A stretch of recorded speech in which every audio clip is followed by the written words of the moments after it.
ફંક્શનો થતા હતા ગુજરાત સરકારના, એમાં પણ કોઈ પણ જગ્યાએ મને તો બોલાતા જ નતા. મને ખબર ત્યાં નહીં બોલાવ, મને ખબર જ છે આ નહીં બોલાવ્યું, અમને જ નહીં મને બોલાવવું પહેલા તો. કારણ કે એવા બધા ખુશી ગયા હતા બધા, હતા હવે ખુશીલા જ છે.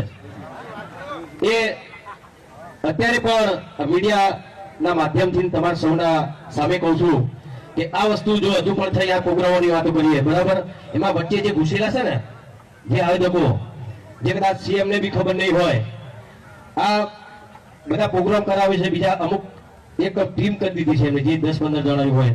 કોઈ પણ પંથકમાં પ્રોગ્રામ હોય સરકારનો, ગવર્મેન્ટનો, તો દરેક જગ્યાએ બસ આ ફિક્સ કરેલા કલાકારો, બહુ સારા કલાકારો છે, કલાકારો હોવા જ જોઈએ, બહુ સારા કલાકારો છે. પણ હું એમ કહું છું, તમે તો કરો જ પ્રોગ્રામ, અમને કઈ વાંધો નથી, અમને તો તમારા ઉપર ગૌરવ છે.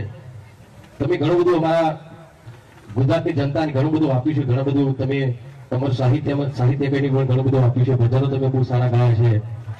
પણ બરાબર છે ભાઈ, 5 વાગ્યાના પગ મારા દુખી જેવા સોંગ જોરદાર તમે ગાયા છે. હા હા, કેવું પડે,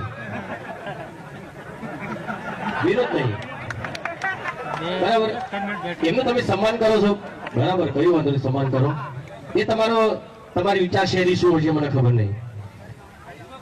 હા, ફ્રીજમાં પડ્યું બિયર. કોઈ કલાકારનો મને વિરોધ નથી, પણ કલાકારોને પણ કહું છું,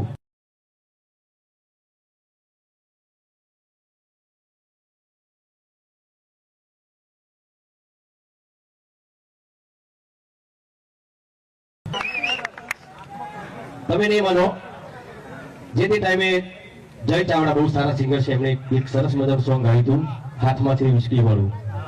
એ પછી એ સોંગ મને ગાવાનું કીધું.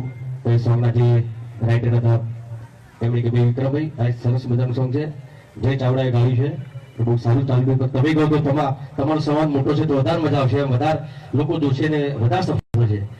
ત્યારે મેં કીધું કે ભાઈ જો આવા સોંગ ગાવાથી સમાજ બગડતો હોય તો આવા કોઈ વ્યસન વાળા સોંગ હું જિંદગીમાં નહીં ગાઉં. ને અત્યાર સુધીનો રેકોર્ડ છે, તમે જોજો, મેં એવું કોઈ પણ સોંગ નથી ગાયું જેનાથી સમાજને ખોટી લાઈનમાં. ઘણા લોકો કહેતા હોય કે આ તો લવ સોંગ ગાય છે, ઓમ છે, તેમ છે, રાધા રાધા કરે છે. ભાઈ એમાં કોઈ ખોટા શબ્દો છે?